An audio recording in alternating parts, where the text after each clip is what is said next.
It's my feel-good breakfast show. Welcome back as we talk finances. Now, recent statistics report that 76% of South Africans run out of money before month end. Wow, that is sobering. Now, with drastic numbers like this, a drastic change, a shift is needed. And here to provide us with some much needed financial wisdom is Executive of Financial Management at NEDBANK and now a good friend of ours on your Feel Good Breakfast show, Vanisha Palani. Thank you so much for joining us and looking spectacularly NEDBANK today. I love it. This is a tough one to broach because it comes with a bitter pill to swallow, and I'm sure this is a big motivation for what you and your organization do, is you need to empower this market that is clearly not empowered at the moment. We talk about saving and we talk about investing, and it's almost like one seems to happen at the expense of the other. How do we get this right? Where should our focus be when it comes to investing and saving? What are the differences and how should we work our kind of financial plan around that? Yeah, you know, when we talk about the economic situation, we really, understand consumers are under pressure. When we talk about saving and investing, they're really not hugely different. They're one and the same. When we look at savings, you really think about something that's more short-term, a short-term goal.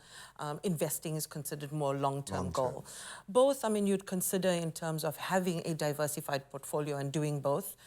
You want to consider what products and services you use, the interest rate that you get on that, and the levels of return. And of course, that comes with risk. But very much when we look at the savings and investments, you have to think about the environment that you're operating in as well. We talk about the strain in the economy, the strain on the consumer in that, and trying to make ends meet.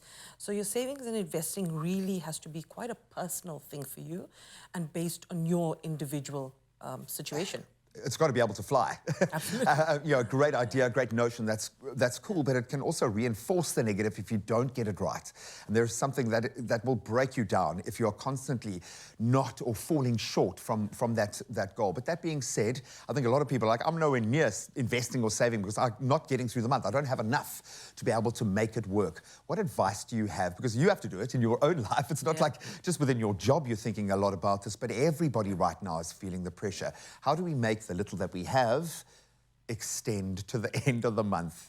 Absolutely. When we talk about a tough economic environment, right, we see inflation. We see rising interest rates, which make it really difficult for people to service their debt. Yeah. So with that said, you look at increasing utility fees, increasing food costs. So all of that puts pressure. And when you look at the hints and tips, sometimes people say, look, they cannot invest. They don't have enough money to stretch till the end of the month. And it can seem like an overwhelming task. My first bit of advice is start with something small. It doesn't have to be a huge amount of money. Not a mountain. It doesn't have to be thousands, whatever. You can start with 5 Rand, 10 Rand, or even with one of our products like a 32-day investment, you can start with just as little as 250. So start with something.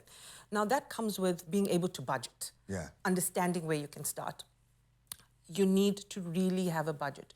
Know what you're spending versus what you're earning and manage that. Try to cut back something. I can still remember when I got my first job and I was still, trying to manage my household, but also studying. I literally parked my car in the garage and took a bus tour and saved that money. So it's really about just being very conscious about what you can do, budget and cut back. Then, like I've said, choose the right products and services. Get that money to go further for you. Not just, sit there and not earn any interest. So let it be active and get that compounded interest. Absolutely.